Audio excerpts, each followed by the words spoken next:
So if we'd had the No Shame we were going to have last month, I was going to bring in a big box of books that I was going to get rid of because I'm getting ready to make the kind of move where you take 100 pounds of stuff and everything else has to go in storage or be given away. And when Borders was closing, the habit I had for years of buying books that I knew I would never read escalated to a kind of a mania where I had books where other people who cook had food supplies. I had books, people who dress better had clothes. I had a line of books on top of the closet. And so I knew that it was painful to think of locking them up in a storage locker, even one of the heated ones.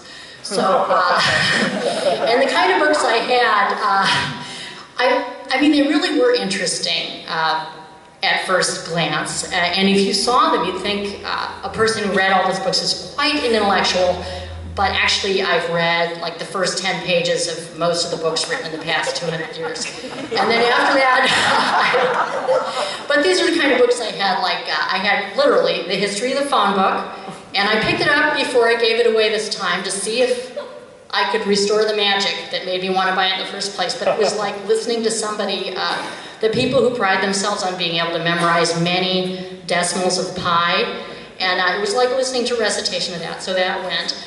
Middle East for Dummies went. I bought that before I went to Israel, and I was very glad at the Ben Gurion airport that I hadn't brought it with me, because I just, they were very, they were unfriendly, let's just say that. I already felt like a terrorist. I didn't want to bring that book.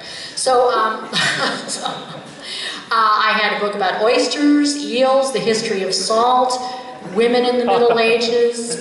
I had a number of math books because I've never quit thinking that sometime I will begin to learn math. When you're getting ready to make a big move, you make lists of things. At least that's what I do. And I like colorful file cards. These are some from my apartment. They're sort of scattered around 1030 Big 5, 1130 to 1 Y, 120 Newman's, 215 Library, 3 scrub pants, 7 books, 2 scrub tops, George Romanes, Animal Intelligence. I have the Pope's address because although I am an agnostic, I do plan to send him a New Year's card because I think he's doing a good job. I mean, more than we could ever hope from the Pope. I mean, let's hear it for the Pope. I mean, I could never hope to change my mind even a little bit about the Catholic Church, but I'm for you, Francis, okay? Glue receipts, refund receipts. So in addition, so when I made all the lists, another part of my brain went into overdrive, since I was taking these books now over to the library to give them away, since I couldn't give them away here. And so instead of doing things on my list, I just started checking out Seinfeld DVDs. So now instead of doing what I'm supposed to do, I just watch Seinfeld back to back.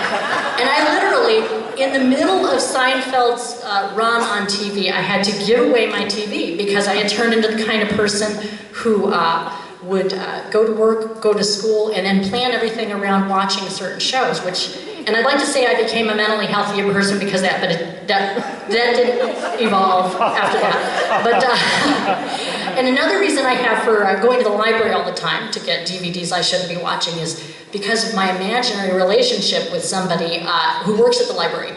He's the and you know, my best relationships have been the imaginary ones, and so there's nothing to say about it.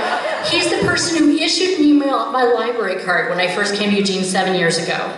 And some kind of imprinting took place. Yes, that is a library pun, but it's true. And so I sort of, in a very low level, I stalk him.